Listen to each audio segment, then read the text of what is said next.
Hi friends, this is Rafi. Welcome to my channel. ఈరోజు bank Nifty యొక్క support and resistance లెవెల్ని identify చేసే ప్రయత్నం అయితే చేద్దాం ఫ్రెండ్స్. చూడండి ఫ్రెండ్స్, ఈరోజు బ్యాంక్ నిఫ్టీ క్లోజింగ్ ప్రైస్ వచ్చి 51,607 పాయింట్స్ దగ్గర అయితే ప్రజెంట్ బ్యాంక్ నిఫ్టీ అయితే క్లోజ్ అవడం జరిగింది. నేను ప్రీవియస్ వీడియోస్లో మీకు చెప్పడం జరిగింది. ఆల్రెడీ ఈ లెవెల్ దగ్గర నుంచి ఒక సపోర్ట్ దొరకాలి మార్కెట్ అని కూడా చెప్పడం జరిగింది. ఎగ్జాక్ట్ మా లెవెల్ దగ్గర నుంచి మార్కెట్ సపోర్ట్ దొరికింది, ఒక అప్ సైడ్ మొమెంటం వెళ్ళింది అన్నమాట. నేను ప్రీవియస్ వీడియోస్లో చాలా సార్లు చెప్పాను మీకు, మార్కెట్ ఒక రాంగ్ సెల్లింగ్ అయితే వచ్చింది. కంపల్సరీ మార్కెట్ మళ్ళీ ఎక్కడి నుంచి అయితే సెల్లింగ్ ప్రెజర్ వచ్చిందో అక్కడికి మళ్ళీ మార్కెట్ కంపల్సరీగా వెళ్ళే అవకాశం ఉండాలి, 100% వెళ్తుంది అని కూడా చెప్పడం జరిగింది మీకు. సో అదేవిధంగా మార్కెట్ ఒక రాంగ్ బయింగ్ అయినా సరే దాన్ని అడ్జస్ట్మెంట్ ప్రకారం వెళ్ళిందన్నమాట. తర్వాత ఇంకో పాయింట్ కూడా చెప్పిన, అడ్జస్ట్మెంట్ చేసుకోవాలి, మార్కెట్ డౌన్ఫాల్ అవ్వాలి తప్ప కానీ ఇలా డైరెక్ట్గా డౌన్ఫాల్ అవ్వకూడదు అని కూడా మీకు చెప్పడం జరిగింది. ఆ డౌన్ఫాల్ ఇంపాక్ట్ వల్ల మార్కెట్ చూడండి మనకి ఒక 120 డిగ్రీలో మార్కెట్ అప్ సైడ్ మూమెంట్ అయితే మనకి రావడం జరిగింది అన్నమాట. మీకు గతంలో కూడా మీకు చెప్పాను, మార్కెట్లో ఒక అప్ సైడ్ మూమెంట్ వస్తే రాకెట్ మూమెంట్ వస్తుందని కూడా మీకు చెప్పాను. ప్రీవియస్ వీడియోస్లో చాలాసేపు వీడియోలో కూడా మీకు చెప్పడం జరిగింది. మార్కెట్లో ఒక అప్ సైడ్ మూమెంట్ వస్తే మాత్రం డెఫినెట్గా 99.9% మాత్రం రాకెట్ మూమెంట్ వస్తుందని కూడా వస్తుందని కూడా చెప్పడం జరిగింది. ఎందువల్ల అంటే మార్కెట్ వితౌట్ వాల్యూమ్తో మార్కెట్ రాంగ్ సెల్లింగ్ జరిగింది మార్కెట్లో. అలా రాంగ్ సెల్లింగ్ జరిగిన మార్కెట్ని కంపల్సరీగా మార్కెట్లో బిహేవియర్ ఇలాగే చేస్తారనమాట. సో ఈ విధంగా ఇది technical analysis, advance technical analysis యొక్క రూల్ అనమాట. ఓకేనా. సో అయితే మార్కెట్ రేపు అంటే మార్కెట్కి ఇంకా కొద్దిగా కన్సోలేషన్ అవసరం, నా అంచనా ప్రకారం కొద్దిగా కన్సోలేషన్ అవసరం. కొద్దిగా మార్కెట్ ఇక్కడి నుంచి ఒక ఫ్లాగ్ ప్యాటర్న్ వేసుకుంటే మరీ మంచిది. ఫ్లాగ్ ప్యాటర్న్ వేసుకుని ఒక కన్సోలేషన్ చేసుకుంటూ మార్కెట్ మళ్ళీ బ్రేక్ అయితే మాత్రం డెఫినెట్గా మళ్ళీ మార్కెట్ మనకి రెసిస్టెన్స్ లెవెల్కి 54,000 లెవెల్కి అయితే వెళ్ళే పాసిబిలిటీ అయితే మనకి కనబడుతుంది అన్నమాట. ఈ కన్సోలేషన్ మార్కెట్ 90 డిగ్రీలో చేసుకుని 60 డిగ్రీలు కానీ ఒక కన్సోలేషన్ చేసుకుంటే మాత్రం డెఫినెట్గా మార్కెట్లో మళ్ళీ హెల్దీ కరెక్షన్ అనమాట. ఈ 90 డిగ్రీలు 60 డిగ్రీలు మార్కెట్ చూసుకుని చేస్తే మాత్రం అంటే డౌన్ఫాల్కి వస్తే మాత్రం హెల్దీ కరెక్షన్ వైపు మార్కెట్ వస్తుందన్నమాట. ఇలా హెల్దీ కరెక్షన్ వస్తే మార్కెట్లో బయర్స్ గ్రిప్లో మార్కెట్ ఉందని చెప్పి మనకి సినారియో అయితే చెప్పడం జరుగుతుంది. ఓకేనా. సో అది మనకి ఇక్కడి నుంచి మార్కెట్ కొద్దిగా ప్యాటర్న్ ద్వారా కావచ్చు, లేదంటే మనకి ఒక హెల్దీ కరెక్షన్ టైప్ కావచ్చు, ఏదైనా మనకి కన్సోలేషన్ అవసరం అన్నమాట. ఒకవేళ రేపు ఇన్ కేసు 52,000 ఇంట్రాడే బేసిక్లో మనం చూసుకుంటే రేపు 52,000 లెవెల్ బ్రేక్ అయితే మాత్రం డెఫినెట్గా మార్కెట్ మళ్ళీ మనకి 2 or 3 డేస్లో మనకి మార్కెట్ 54,000కి వెళ్ళే పాసిబిలిటీ మనకి కనబడుతుంది అన్నమాట. ఇక అది కూడా రేపు ఇంట్రాడే బేసిక్లో 52,000 పర్ఫెక్ట్ వాల్యూతో బ్రేక్ అవ్వాలి.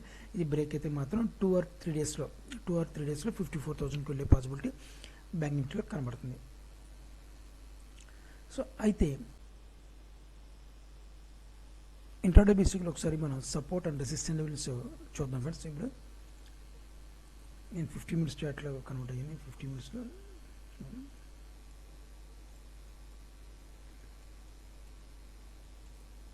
సో చూడండి, మనకి ఇంట్రాడే బేసిక్లో ప్రీవియస్ వీడియోస్లో మీకు సపోర్ట్ లెవెల్ కూడా చెప్పడం జరిగింది. ఈ లెవెల్ దగ్గర నుంచి మీకు మల్టిపుల్ టైం సపోర్ట్ తీసుకుంటూ మార్కెట్ వెళ్ళడం కూడా జరిగిందన్నమాట. చూడండి, మనకి ఇంట్రాడే బేసిక్లో మీకు ఆల్రెడీ ప్రీవియస్ వీడియోస్లో మీకు చెప్పాను, ఈ మూమెంట్ వచ్చిన తర్వాత కూడా చెప్పడం జరిగింది. ఆల్రెడీ ఈ లెవెల్ని సపోర్ట్ చేసుకుంటూ మార్కెట్ అప్సైడ్ మూమెంట్ వెళ్ళాలని కూడా చెప్పడం జరిగింది. ఇది మల్టిపుల్ టైం ఈ లెవెల్ని సపోర్ట్ చేసుకుంటూ వెళ్ళింది. రేపు ఒకవేళ మార్కెట్ డౌన్ఫాల్ వస్తే అగైన్ మళ్ళీ ఒకసారి సపోర్ట్ తీసుకునే అవకాశం పాసిబిలిటీ మన ఇంట్రాడే బేసిక్లో అయితే ఇది ఈ సపోర్ట్ లెవెల్ అయితే సపోర్ట్గా ఏర్పాటు చేసుకునే అవకాశం పాసిబిలిటీ రేపు ఇంట్రాడే బేసిక్లో కూడా ఉందన్నమాట, ఈ లెవెల్ సపోర్ట్ లెవెల్ని. అదేవిధంగా మనకి ఒకవేళ మార్కెట్ ఏదైనా మంచి న్యూస్ ఇంపాక్ట్ వల్ల మార్కెట్ అప్సైడ్ మూమెంట్ వెళ్ళిపోతే మాత్రం 52,000 లెవెల్ మనకి బ్రేక్ అవ్వాలి. ఈ లెవెల్ బ్రేక్ అవ్వాల్సి వస్తే ఈ లెవెల్ ఎప్పుడైతే బ్రేక్ అవుతుందో మార్కెట్లో మూమెంట్ వస్తుంది. తర్వాత మూమెంట్ వచ్చిన తర్వాత మన టార్గెట్ అయితే 53,000 మనకు టార్గెట్ పెట్టుకోవచ్చు. తర్వాత 1 or 2 డేస్లో మళ్ళీ మూమెంట్ మనకు వెళ్తే మాత్రం 54,000 దగ్గర మనకు టార్గెట్ అయితే పెట్టుకోవచ్చు అనమాట. ఓకేనా. ఈ 2 టార్గెట్లు మనకి ఇంట్రాడే బేసిక్లో కాకపోయినా హోల్డింగ్ పర్పస్లో 1 or 2 డేస్లో మనకి డెఫినెట్గా మార్కెట్ ఈ లెవెల్ మనకి ఇచ్చి వెళ్తుంది అనమాట.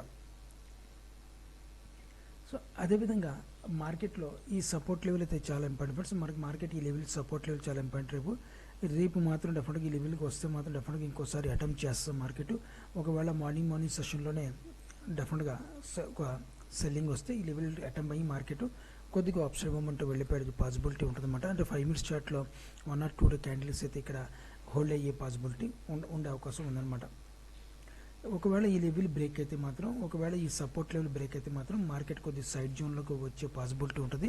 ఈ సైడ్ జోన్లో వాలటిలిటీగా ఉంటుంది మార్కెట్. ఒకవేళ ఈ లెవెల్ పర్ఫెక్ట్ వాల్యూమ్తో అది కూడా తీస్తే మాత్రం, ఈ లెవెల్ పర్ఫెక్ట్ వాల్యూమ్తో ఎప్పుడైతే తీసిందో సైడ్ జోన్లోకి మార్కెట్ క్రియేట్ అవుద్ది. ఇంట్రాడే బేసిక్లో సైడ్ జోన్లో మార్కెట్ వస్తే తప్పన కొద్దిగా సెల్లింగ్ ప్రెజర్ తర్వాత ఈక్వల్లీ సెల్లింగ్ అంటే మరి దారుణం పడిపోవడం కాదు, హెల్దీ కరెక్షన్ వైపు మార్కెట్ రావాల్సి వస్తుందన్నమాట. ఎప్పుడైతే సైడ్ జోన్లోకి వచ్చిందో మార్కెట్ డెఫినెట్గా హెల్దీ కరెక్షన్ వైపు మార్కెట్ వచ్చే అవకాశం పాసిబిలిటీ ఉందన్నమాట. అది కూడా రేపు మార్కెట్ 51,000 మనకి 51,000 లెవెల్, ఈ లెవెల్ 51,200 లెవెల్ బ్రేక్ అవ్వాలి కంప్లీట్గా. ఓకే, ఇది ఒకవేళ ఈ లెవెల్ బ్రేక్ అయితే మనం డెఫినెట్గా మళ్ళీ సపోర్ట్ లెవెల్ ఉంది, ఈ లెవెల్ సపోర్ట్ చేసుకుంటుంది. ఈ లెవెల్ కూడా బ్రేక్ అయితే సైడ్ జోన్లోకి వచ్చే మార్కెట్ సైడ్ జోన్లోకి అయ్యే పాసిబిలిటీ ఉంటుంది. అక్కడి నుంచి హెల్దీ కరెక్షన్ వైపు మార్కెట్ వచ్చే అవకాశం మనకి ఎక్కువ అవకాశం అయితే బ్యాంక్ నిఫ్టీలో కనబడుతుంది అన్నమాట.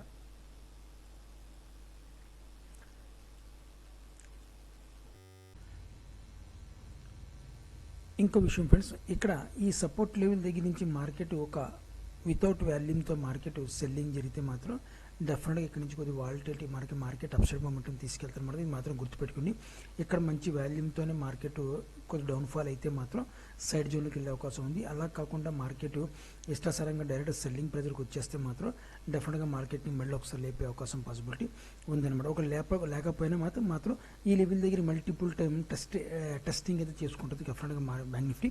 చేసుకుని తర్వాత సెల్లింగ్ ప్రెజర్కి తీసుకొస్తారు. అదే సెల్లింగ్ ప్రెజర్ అంటే సైడ్ జోన్లోకి తీసుకొచ్చే పాసిబిలిటీ ఉంటుందన్నమాట. ఓకేనా, ఈ పాయింట్స్ అయితే గుర్తుపెట్టుకోండి. అదేవిధంగా మీకు ఎప్పుడైతే నేను సపోర్ట్ లెవెల్ అయితే చెప్పడం జరిగిందో, మీకు నేను రెసిస్టెంట్ లెవెల్ కూడా మీకు చెప్పడం జరిగింది. అదేవిధంగా సో ఆ రెసిస్టెంట్ లెవెల్ కూడా మీకు ఒకసారి చూపిస్తాను. ఎందుకంటే మనం చెప్పిన మార్కెట్ ఎప్పుడైతే మీకు సపోర్ట్ లెవెల్ ఏర్పాటు చేసిందో రెసిస్టెంట్ లెవెల్ కూడా మీకు అడ్వాన్స్గా చెప్పడం జరిగింది. ఈ లెవెల్ దగ్గరకు వెళ్ళే పాసిబిలిటీ ఉంటుందో చెప్పడం జరిగింది. మార్కెట్లో నేను ఎప్పుడు అడ్వాన్స్ లెవెల్స్ మీకు చెప్పడం జరుగుతుంది. సో ఎప్పుడైనా అయిపోయిన తర్వాత ఇది నేను ఇప్పుడు నా వీడియోస్ చూడండి, ఈ 300-300 సమ్ వీడియోస్ నేనైతే పోస్ట్ చేయడం జరిగింది. ఆ 300 వీడియోస్ కూడా అడ్వాన్స్ లెవెల్సే చెప్పడం తప్ప కానీ మీకు అయిపోయిన తర్వాత అయితే నేను ఎప్పుడే మార్కెట్ గురించి చెప్పలేదన్నమాట. సో అయితే మనం రెసిస్టెంట్ లెవెల్ చూడండి ఫ్రెండ్స్, ఈ లెవెల్ దగ్గర నుంచి మార్కెట్ ఒక రెసిస్టెంట్ జోన్ ఉంది కూడా చెప్పడం జరిగింది. ప్రీవియస్ వీడియోస్లో మీకు చెప్పడం జరిగింది. ఎగ్జాక్ట్గా మన లెవెల్ దగ్గర నుంచి మార్కెట్ ఒక రెసిస్టెంట్ జోన్ క్రియేట్ చేసుకుని మార్కెట్ ఈ లెవెల్ టెస్ట్ చేసుకుంటే మళ్ళీ ఈ సపోర్ట్ లెవెల్ టెస్ట్ చేసుకుని బయింగ్ వెళ్ళింది. మళ్ళీ ఈ రెసిస్టెంట్ లెవెల్కి టచ్ అయ్యి ఈరోజు కొద్దిగా సైడ్ జోన్లోకి అయితే రావడం జరిగింది. నిన్న టచ్ అయ్యి సైడ్ జోన్కి ఈ రోజు అయితే రావడం జరిగింది అనమాట మార్కెట్. కొద్దిగా ఈ లెవెల్ అయితే ఈ సపోర్ట్ లెవెల్ ఉంది కదా, ఈ లెవెల్ మాత్రం కొద్దిగా విత్ వాల్యూమ్తో పర్ఫెక్ట్ వాల్యూమ్తో తీస్తే డెఫినెట్గా మార్కెట్ కొద్దిగా కరెక్షన్ వైపు మోడ్లోకి రావాలి, సైడ్ జోన్లోకి వచ్చే అవకాశం పాసిబిలిటీ ఉందని చెప్పి నేను ఎక్స్పెక్ట్ చేస్తున్నాను మార్కెట్. ఓకేనా, అయితే ఈ రెండు తీసేస్తున్నాను, కన్ఫ్యూజ్ అవుతారు. నేను వన్ డే చార్ట్లో కన్వర్ట్ అవుతున్నాను. ఒకవేళ మార్కెట్ ఒక సైడ్ జోన్లోకి వస్తే, ఓకే ఇది వన్ డే చార్ట్ ఫ్రెండ్స్, ఇది వన్ డే చార్ట్ అనమాట.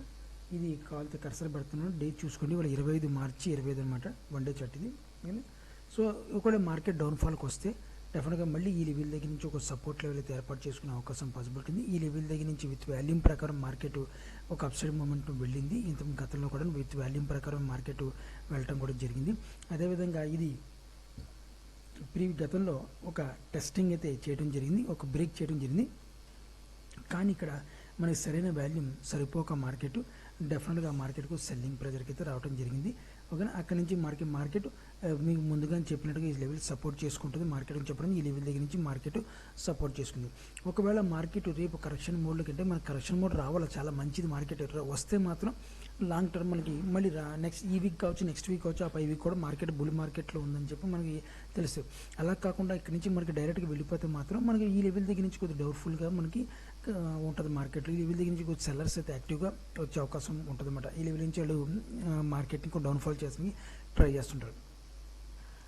ఈ వారంలో కొద్దిగా కన్సల్టేషన్ మోడ్ కంపల్సరీగా అవసరం. కన్సల్టేషన్ వస్తే మనకి హెల్దీ కరెక్షన్ వైపు ఉన్నట్టు మార్కెట్, అంటే మార్కెట్లో ఒక పునాది వేసుకున్నట్టుగా మనకి చెప్పుకోవచ్చు అన్నమాట. హెల్దీ కరెక్షన్ ఎప్పుడైతే వచ్చిందో, ఒకవేళ రాని పక్షంలో అయితే మనకి మార్కెట్ బబుల్ లాగా ఉండదు. చాలామంది ఎన్ఎస్ చెప్తుంటారు కదా, మార్కెట్ బబుల్ లాగా ఉంది, ఎప్పుడు పేలిపోతుందో తెలియదు అని చెప్తూ అలాగ వద్దనమాట. ఓకే, అదేవిధంగా మన రెసిస్టెంట్ లెవెల్ చూద్దాం ఫ్రెండ్స్. మన రెసిస్టెంట్ లెవెల్ చూసుకుంటే మాత్రం మన ఈ లెవెల్ దగ్గర నుంచి ఒక రెసిస్టెంట్ లెవెల్ అయితే ఉంది మార్కెట్. ఈ లెవెల్ దగ్గర నుంచి ఒక రెసిస్టెంట్ జోన్ అయితే ఉందన్నమాట. సో ఒకవేళ కన్సల్టేషన్ మోడ్ చూసుకుని మార్కెట్ ఈ లెవెల్ సపోర్ట్ తీసుకుంటే మళ్ళీ అగైన్ మనకి మా టార్గెట్ ఈ లెవెల్ దగ్గరికి అయితే పెట్టుకునే పాసిబిలిటీ ఉందన్నమాట. సో ఓకేనా, so bank Nifty intraday basic చెప్పాను, హోల్డింగ్ పరంగా చెప్పాను, రెండు కూడా చెప్పడం జరిగింది. సో బ్యాంక్ నిఫ్టీ యొక్క సపోర్ట్ అండ్ రెసిస్టెంట్ లెవెల్స్ ఈ రకంగా ఉన్నాయి. ఇప్పుడు ఒకసారి నిఫ్టీ ఒకసారి చూద్దాం ఫ్రెండ్స్. నిఫ్టీ చూడండి ఫ్రెండ్స్, నిఫ్టీ ఈరోజు క్లోజింగ్ ప్రైస్ 23,668 పాయింట్స్ దగ్గర అయితే ప్రజెంట్ అయితే క్లోజ్ అవడం జరిగింది నిఫ్టీ. సో నిఫ్టీ ఆల్రెడీ నేను ప్రీవియస్ వీడియోస్లో సపోర్ట్ లెవెల్ చెప్పాను మీకు, ఈ లెవెల్ సపోర్ట్ లెవెల్ చెప్పాను, రెసిస్టెంట్ లెవెల్ కూడా చెప్పడం జరిగింది. మార్కెట్ ఒక రాంగ్ వేలో మార్కెట్ 120 డిగ్రీలో మార్కెట్ అప్సైడ్ మొమెంటం వెళ్ళింది కూడా. సో అయినా మార్కెట్ కొద్దిగా కన్సల్టేషన్ నిఫ్టీ కూడా మనకి చూసుకోవాలి, కన్సల్టేషన్ అవసరం. మనకి నిఫ్టీని బ్యాంక్ నిఫ్టీ కంపేరింగ్ చేసుకుంటే మాత్రం నిఫ్టీ మాత్రం చాలా వీక్గా ఉంది, బ్యాంక్ నిఫ్టీ మాత్రం చాలా స్ట్రాంగ్గా ఉందని కూడా మనకు విత్ వాల్యూమ్ ప్రకారం మనం కన్సల్టేషన్ చేసుకోవచ్చు. ఎందుకంటే బ్యాంక్ నిఫ్టీకి ఎంత తేడా అంటే నాకు తెలుసుండి 60 to 40% డిఫరెన్స్లో ఉందన్నమాట. అంటే బ్యాంక్ నిఫ్టీ 60% స్ట్రాంగ్నెస్ ఉంటే నిఫ్టీ దాంతో పోల్చుకుంటే 40% ఉందన్నమాట. సో అంత తేడా వచ్చిందన్నమాట. సో బ్యాంక్ నిఫ్టీలో మనకు కంపల్సరీగా స్ట్రాంగ్ వాల్యూమ్తో ఉంది, స్ట్రాంగ్ ఉంది. నిఫ్టీతో స్ట్రాంగ్ వాల్యూమ్తోనే వెళ్తుంది, అంటే వెళ్ళటం మాత్రం స్ట్రాంగ్ వాల్యూమ్తోనే ఉంది. కానీ మూమెంట్ పరుగు వెళ్ళే మూమెంట్ మాత్రం పర్సంటేజ్ పరంగా మనం చూసుకుంటే మాత్రం 60 to 40% తేడాతో మనకి బ్యాంక్ నిఫ్టీ కానీ ఉందన్నమాట.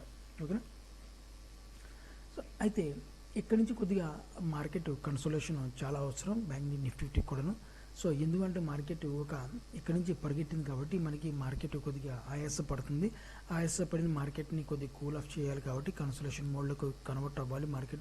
కన్వర్ట్ అయితే డెఫినెట్గా మార్కెట్ మనకి కొద్దిగా హెల్దీ కరెక్షన్ వైపుకు రావాలి. అలా వస్తే మాత్రం మార్కెట్ స్ట్రాంగ్ బేస్మెంట్ వేసుకుందని కూడా చెప్పి మనం అనుకోవచ్చు. అంటే మనకి మార్కెట్ ఆగుద్ది అనమాట. మనకి మార్కెట్ ఈ లెవెల్ దగ్గరికి వెళ్ళిపోయినా సరే కొద్దిగా మధ్యలో మనకి మిడిల్ పాయింట్లో ఒక స్ట్రాంగ్ బేస్మెంట్ వేసుకుంటూ మార్కెట్ అప్సైడ్ మూమెంట్ వెళ్తే మనకి ఆ సపోర్ట్ లెవెల్ స్ట్రాంగ్గా ఉన్నట్లు లెక్క అనమాట. అలా కాకుండా మార్కెట్లో డైరెక్ట్గా వెళ్ళిపోతే మాత్రం కొద్దిగా సెల్లర్స్ యాక్టివ్ అవుతారు. యాక్టివ్ అయ్యి మార్కెట్లో మళ్ళీ డెఫినెట్గా మార్కెట్ కొద్దిగా డౌన్ఫాల్గా, అంటే మనం ఎక్స్పెక్ట్ చేయనంతగా హెల్దీ కరెక్షన్ అయితే మనకి 50 నుంచి 60% మనకి 50 నుంచి 60% హెల్దీ కరెక్షన్ వైపు మనం పర్సంటేజ్ మనం చూసుకుంటే మాత్రం పర్సంటేజ్గా మనం చూసుకుంటే మాత్రం 50 నుంచి 60% హెల్దీ కరెక్షన్ మనకు కన్సోలేషన్ చేస్తాం. దీని హెల్దీ కరెక్షన్ అంటమాట. అలా కాకుండా విశేషంగా మార్కెట్ అప్సైడ్ మూమెంట్ వెళ్ళిపోతే మాత్రం ఆ హెల్దీ కరెక్షన్ 50 నుంచి 60 కాస్త మార్కెట్ 80 నుంచి 90%కి వచ్చేస్తుందన్నమాట. 80 నుంచి 90% ఎప్పుడైతే కరెక్షన్ వచ్చేసిందో మార్కెట్లో వీక్నెస్ అయితే క్రియేట్ అయిపోద్ది. ఇక్కడి నుంచి వెళ్ళిన దానికి మనకి వాల్యూ ఉండదన్నమాట. ఎప్పుడైతే 80 నుంచి 90% హెల్దీ కరెక్షన్ వచ్చేసిందో మార్కెట్ సెల్లర్స్ మెల్లమెల్లగా లాక్యువేట్ చేస్తారు, బయ్యర్స్ మెల్లమెల్లగా ఎగ్జిట్ అయిపోతారు.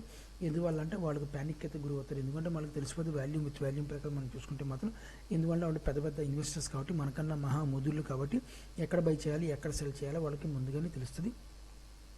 సో అలా తెలుస్తున్న ప్రకారంగా వాళ్ళు ముందుగానే మనకి ప్రొడక్ట్ చేస్తారు, ఎగ్జిట్ అయిపోతుందన్నమాట. ఆ ఎగ్జిట్లో మనకి సెల్లింగ్ ఇంకా కొద్దిగా సెల్లింగ్ ప్రెజర్ ఎక్కువ అయ్యే అవకాశం ఉంటుందన్నమాట.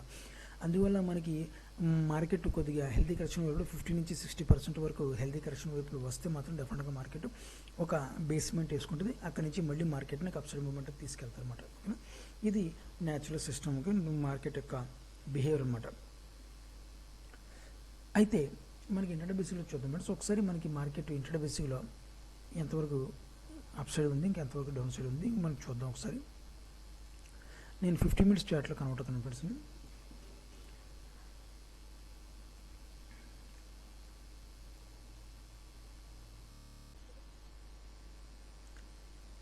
నేను ప్రీవియస్ వీడియోస్లో ఒక పాయింట్ కూడా చెప్పడం జరిగింది ఫ్రెండ్స్. ఇక్కడ ఒక కామన్ గ్యాప్ అప్ ఉంది కదా, గ్యాప్ డౌన్ ఉంది. కామన్ గ్యాప్ డౌన్ ఫిల్ చేసుకుని మార్కెట్ డౌన్ఫాల్ వస్తే మాత్రం కొంచెం సెల్లింగ్ ప్రెజర్ ఎక్కువ అవుతుంది కూడా మీకు గతంలో ప్రీవియస్ వీడియోస్లో మీకు చెప్పడం జరిగింది. సో కానీ ఏంటంటే అక్కడి నుంచి రివర్స్ ఒకవేళ మార్కెట్ డౌన్ఫాల్ కాకుండా రివర్స్ అయితే మాత్రం ఒక అప్సైడ్ మూమెంట్ వెళుతుంది కూడా నేను గతంలో ప్రీవియస్ ఒక వీక్ బ్యాక్ కూడా మీకు చెప్పడం జరిగింది. కావాలంటే వీడియో ఒకసారి చూడండి, అది మీకు తెలుస్తుందన్నమాట. ఓకే. సో అయితే మార్కెట్ ఇక్కడ నుంచి ఒక సపోర్ట్ లెవెల్ చూడండి, మనకి నిఫ్టీ మనకి ఒక సపోర్ట్ లెవెల్ ఏర్పాటు చేసుకుంటూ వెళ్ళింది మార్కెట్. నేను ప్రీవియస్ వీడియోస్లో మీకు చెప్పడం జరిగింది. ఈ లెవెల్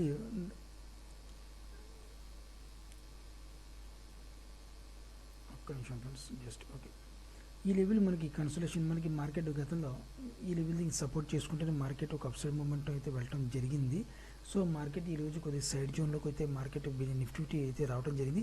ఈ సైడ్ జోన్లోకి వచ్చిన తర్వాత మనకి ఒక రెసిస్టెన్స్ జోన్ లెవెల్ క్రియేట్ చేసుకుంది మెల్లగా. ఈ లెవెల్ దగ్గర నుంచి మార్కెట్ జోన్ ఈ రెసిస్టెన్స్ జోన్ క్రియేట్ చేసుకుంది. ఒకవేళ మార్కెట్ డౌన్ఫాల్ అవ్వాలి అనుకుంటే మాత్రం ఈ లెవెల్ నుంచి మార్కెట్ కొద్దిగా డౌన్ఫాల్ వస్తే మాత్రం డౌన్ఫాల్ రావాల్సి వస్తే, ఒకవేళ ఇలా ఇన్ కేసు డౌన్ఫాల్ వస్తే మాత్రం మన దగ్గర సపోర్ట్ లెవెల్ అయితే ఉంది. ఈ లెవెల్ దగ్గర నుంచి మార్కెట్ ఒక సపోర్ట్ లెవెల్ ఏర్పాటు చేసుకోవాలి.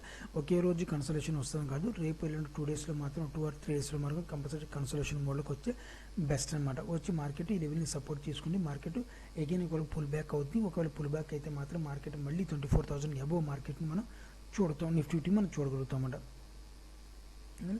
సో అదే కాకుండా మార్కెట్ ఒకవేళ రేపు ఈ రెసిస్టెంట్ లెవెల్ని ఒక బ్రేక్ చేసి ఒక అప్సైడ్ మూమెంట్ వెళ్ళిపోతే మాత్రం డెఫినెట్గా మార్కెట్ మళ్ళీ మనకి 24,000 మనకి మార్కెట్ ఇంటర్డే బేసిక్లో మనకి ఇంటర్డే బేసిక్ చెప్తున్నాం అనమాట. ఇంటర్డే బేసిక్లో చూడగలుగుతాం. ఇంటర్డే బేసిక్లో మనం టార్గెట్ అయితే పెట్టుకోవడం జరుగుతుంది మేడం.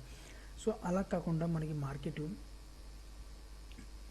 ఒకవేళ గ్యాప్ డౌన్ కానీ ఒకవేళ గ్యాప్ డౌన్ ఓపెన్ అయ్యే పాసిబిలిటీ అయితే ఇవాళ కదా ప్రాఫిట్ బుకింగ్ రావాలి. ప్రాఫిట్ బుకింగ్ వస్తే మంచిది మార్కెట్లో, అంటే న్యూస్ ఏం లేకపోయినా ప్రాఫిట్ బుకింగ్ వస్తే కొద్దిగా మంచిది అనమాట. ఒకవేళ మార్కెట్ ఒకవేళ గ్యాప్ డౌన్ ఓపెన్ అయితే మాత్రం డెఫినెట్గా కాల్ ఆప్షన్కే బై చేస్తాను మార్నింగ్ సెషన్లో. తర్వాత మనకి వచ్చిన వాల్యూని బట్టి పుట్టాలు అయితే కాల్ హోల్డ్ చేసుకుని తర్వాత నేను ఆలోచించుకున్నమాట. ఒకవేళ ఇన్ కేస్ మార్కెట్ ఫ్లాట్గా ఓపెన్ అయితే వెయిట్ అండ్ వాచ్ చేస్తాను. ఏదో లెవెల్ బ్రేక్ అవ్వాలి, మనకి బ్రేక్ అయిన తర్వాత మనకు టార్గెట్ పెట్టుకోవడం జరిగింది. బ్రేక్ అవ్వాలి అంటే మనకి ఈ లెవెల్ సపోర్ట్ లెవెల్ ఉంది, ఈ లెవెల్ అయితే బ్రేక్ అవ్వాలి. మార్కెట్ బ్రేక్ అయితే మాత్రం మళ్ళీ డెఫినెట్గా మార్కెట్ ఈ లెవెల్ దగ్గర సపోర్ట్ లెవెల్ ఏర్పాటు చేసుకుంటుంది ఇంటర్డే బేసిక్లో. ఓకేనా, గ్యాప్ అప్ ఓపెన్ అయితే మాత్రం మార్కెట్ ఎంతవరకు గ్యాప్ అప్ ఓపెన్ అయితే చూస్తాను. గ్యాప్ అప్ ఓపెన్ అయితే మాత్రం డెఫినెట్గా మార్కెట్ విత్ వాల్యూమ్ సహకరిస్తే కాల్ ఆప్షన్కి నేను మొగ్గు చెప్తాను. ఎందుకంటే ఇప్పుడు కన్సల్టేషన్ చేసుకోవాలన్నారు కదా, మళ్ళీ కాల్ ఆప్షన్ అంటున్నారు ఏంటని మీరు అనుకోవచ్చు. కానీ మార్కెట్లో ఏదైనా జరగచ్చు ఫ్రెండ్స్. ఎందుకంటే ఒక కంగారు నా కొడుకులు ఉంటారన్నమాట మార్కెట్లో, పెద్ద ఇన్వెస్టర్స్. వాళ్ళు ఏం చేస్తారంటే త్వరగా మార్కెట్ అప్సైడ్ మూమెంట్ తీసుకెళ్ళి మనకి ఇంకా మార్కెట్ వెళ్ళిద్ది, ఇంకా పైకి వెళ్ళిద్ది అనే టైప్లో మార్కెట్లో ప్రాఫిట్ బుకింగ్ చేసుకుంటారు వాళ్ళు అంతేమాట. సో దాని గురించి మార్కెట్లో ఏదైనా జరగచ్చు. సో దాని గురించి కన్సల్టేషన్ మోడ్ కంపల్సరీ రావాలి, మార్కెట్ వస్తే మంచిది. సో అలా కాకుండా మార్కెట్ మళ్ళీ ఒక అప్సైడ్ మూమెంట్ తీసుకెళ్ళిపోతే, ఈ వీక్ కూడా తీసుకెళ్ళిపోతే మాత్రం నేను చెప్పినట్టుగా డెఫినెట్గా మనందరికీ కూడా ఎర్రిపప్పులు చేసేవాళ్ళు, ఎఫ్ఐఎల్డిఏ వాళ్ళు, చిన్న ఇన్వెస్టర్లు అందరినీ కూడా ఎర్రినార్కులు చేసి పై లెవెల్ దగ్గర నుంచి మార్కెట్లో ప్రాఫిట్ బుకింగ్ చేస్తారన్నమాట. ఇది ట్రూ అనమాట. ఎందుకంటే మనం డబ్బులు పోగొట్టుకుంటాం కానీ ఎఫ్ఐఎల్డిఏలు ఎప్పుడు డబ్బులు పోగొట్టుకోరు. అలా దాఖలా లేవు పోగొట్టుకున్నది. అవసరమైతే వాళ్ళు తేడా వస్తారు, ఒక యూనిట్ అయిపోతారు. ఎఫ్ఐఎల్ అందరూ కూడా ఒక యూనిట్ అయిపోయి మార్కెట్ని ఇష్టసరంగా అప్సైడ్ డౌన్ సైడ్ తీసుకెళ్ళిపోతారు అనమాట. మనందరినీ కూడా ఎది బాబులను చేసుకుని. సో మార్కెట్లో ఎందుకంటే వాళ్ళ పెద్ద ఇన్వెస్టర్ చేతిలో ఉంటుంది కాబట్టి సో మనకు కూడా వాళ్ళ వెనకాలే వెళ్ళాలి. మార్కెట్ కన్సల్టేషన్ మోడ్ వస్తే మంచిది. వస్తే వాళ్ళు కూడా ప్రాఫిట్ బుకింగ్ చేసుకుంటారు. వాళ్ళకి తెలుసు ఆల్రెడీ ప్రాఫిట్ బుకింగ్ మెల్లగా చేసుకుంటారు అనమాట. చేసుకుని మళ్ళీ మార్కెట్ని అగైన్ మళ్ళీ ఒక పుల్ బ్యాక్ అయితే తీసుకెళ్తారు అనమాట మార్కెట్ని. ఓకేనా, లేని పక్షంలో మార్కెట్ ఒక బబుల్లో ఒక అప్సైడ్ మూమెంట్ తీసుకెళ్ళిపోతే ఈ వారం పుల్ బ్యాక్ మన కన్సల్టేషన్ లేదు, మార్కెట్ అప్సైడ్ మూమెంట్ వెళ్ళిపోతే మాత్రం 99.9% కూడా మార్కెట్ ఒక బబుల్లాగే ఉంది. మీరు టీవీలో పెద్ద అనలిస్ట్ కూడా చెప్తారు కదా, అది వింటారన్నమాట. మీకు 99.9% కూడా మార్కెట్ డేంజర్ జోన్లో ఉన్నట్టే కన్సల్టేషన్ రాకుండా. ఇది వాస్తవం. మళ్ళీ మార్కెట్ కంపల్సరీగా డౌన్ఫాల్కి తీసుకోవాల్సిన అవసరం ఉంటుంది, డౌన్ఫాల్ తీసుకొచ్చేస్తారు కూడా. ఓకే, సో ఇది ఫ్రెండ్స్ మనకి నిఫ్టీ యొక్క సపోర్ట్ అండ్ రెసిస్టెంట్ లెవెల్స్ అనమాట. మీరు కూడా ఆప్షన్లో ట్రేడ్ చేసే వాళ్ళైతే జాగ్రత్తగా ట్రేడ్ చేస్తారని ఆశిస్తున్నాను. నా వీడియో వాచ్ చేసిన thank you friends, thank you very much.